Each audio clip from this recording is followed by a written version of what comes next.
आज की कहानी दिल्ली के करीब, दिल्ली से ज़्यादा दूर भी नहीं, बुलंदशहर और हापुड़ की कहानी है। और इस कहानी की शुरुआत होती है इसी साल 18 मार्च को। एक इरफान नाम का लड़का था, उसके दो दोस्त भी थे, रागिब और माजिद। और इन लोगों ने यहीं हापुड़ के पास एक टोल प्लाज़ा, जो हाईवे से आप गुजरते हैं, तो आजकल आपने देखा होगा कि हर जगह टोल पे ज़्यादातर ये है कि फास्टैग, आपको पहले से अपना रिचार्ज कराना होता है और फास्टैग के बाद अपने आप जो बैरिकेड है वो उड़ जाता है, जाते हैं। अब तो ये भी आ रहा है कि अगर फास्टैग नहीं होगा तो फिर आपको डबल पैसे देने पड़ेंगे, हालांकि वो अभी लागू नहीं हुआ है। तो इरफान ने इसी हापुड़ के पास टोल प्लाज़ा के पास उसने अपनी फास्टैग की एक दुकान खोल रखी थी, जो उसी वक्त हाथ का हाथ रिचार्ज करते हैं, और साथ में एक ट्रैवल एजेंसी चलाया करता था। उसके दो दोस्त थे, रागिब और माजिद, ये लोग भी उसके साथ काम भी करते थे और एक तरह से पार्टनर भी थे।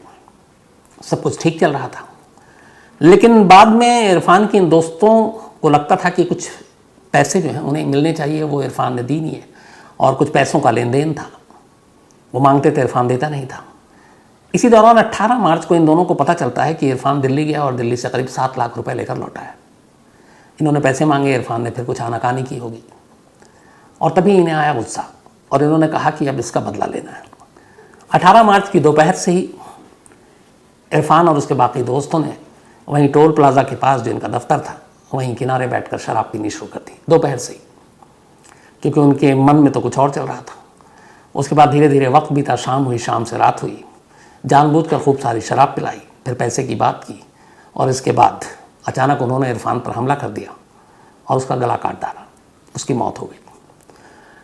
अब रात को मौत होने के बाद इनमें से एक घर से फ़ोन आ रहा था, वो घर चला गया, दूसरा वहीं रहा और पूरी रात वहीं पे बैठा रहा, और उसने इरफान की लाश के टुकड़े करने शुरू कर दिए।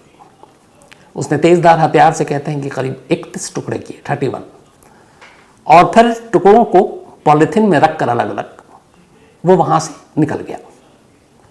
टुकड़ों को उसने अलग रख दिया। अगले दिन सुबह उसने बाकायदा जेबीसी मशीन मंगाई कि दफ्तर के बाहर जहाँ पे ये बना रखा था वहाँ एक गड्ढा करवाना है और वहाँ पे कुछ बनाना है। बाकायदा मशीन आई, 15 फीट गड्ढा किया गया, और फिर रात को खामोशी से उन 31 पॉलीथिन जिसमें लाश के टुकड़े थे उसको दफना दिया।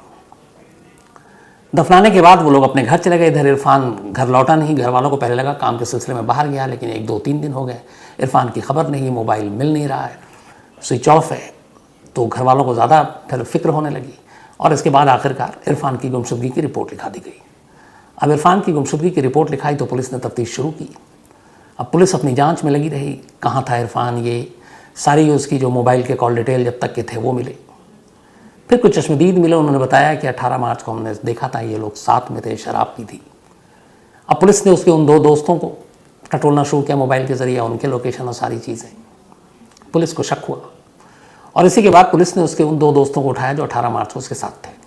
उठाने के बाद पहले तो उन्होंने इधर उधर घुमाना शुरू किया, लेकिन फिर बता दी सारी बात कि उन्होंने इरफान को मारा है।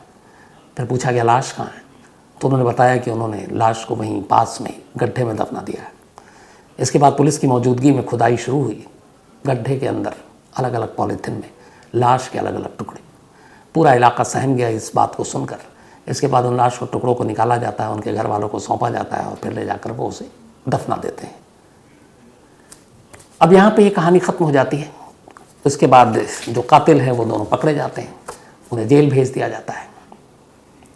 थोड़ा वक्त बीतता है, मार्च या 18 मार्च का इंसिडेंट था। इसके बाद पूरा अप्रैल बीत गया, फिर मई आ जाती है। मई 6 तारीख, 6 मई को हापुड़ से दूर, लेकिन बहुत दूर भी नहीं, एक बुलंदशहर इलाका है, वहाँ पे एक डॉक्टर हैं, डॉक्टर शादाब। ये झोला छाप डॉक्टर, MBBS नहीं। अपने देश के छोटे छोटे मोटे इलाकों में इन्हीं ऐसे ही डॉक्टरों की भरमार होती है।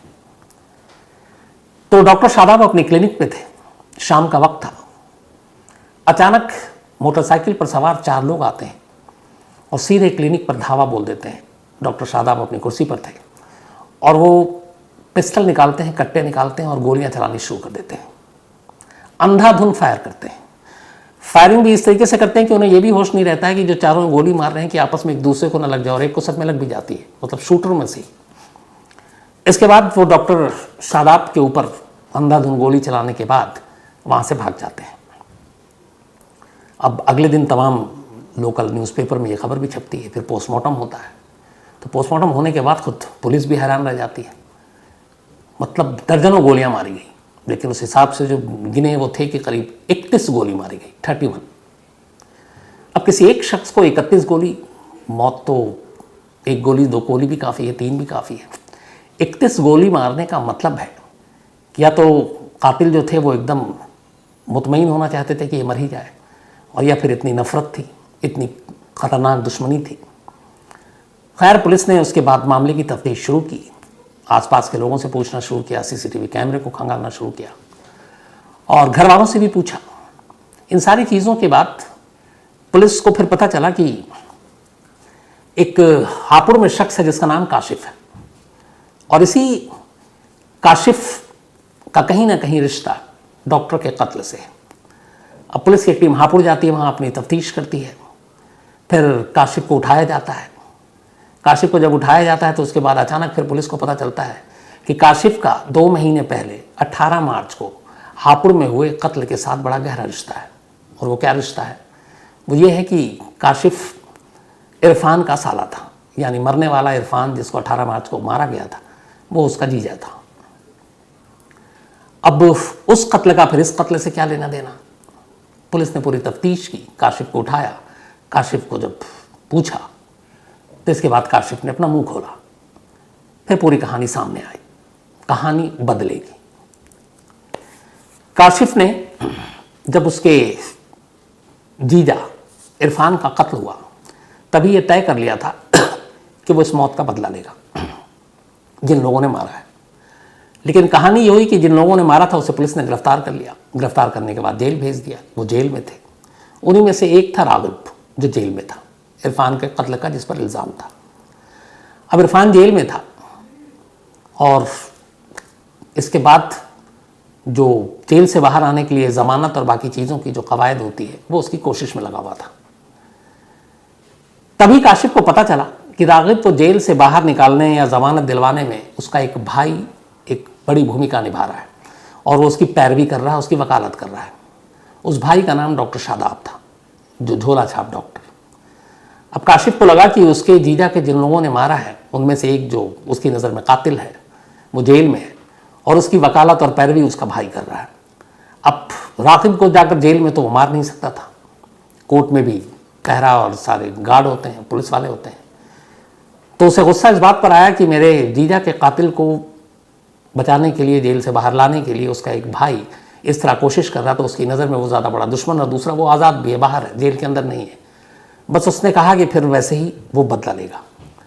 अब उसे ये था कि बदला कैसे लें। फिर उसने दिल्ली में 2-3 शूटरों से बात की, किराए के सुपारी के किलर, उनको पैसे दिए, उसके बाद रेकी की।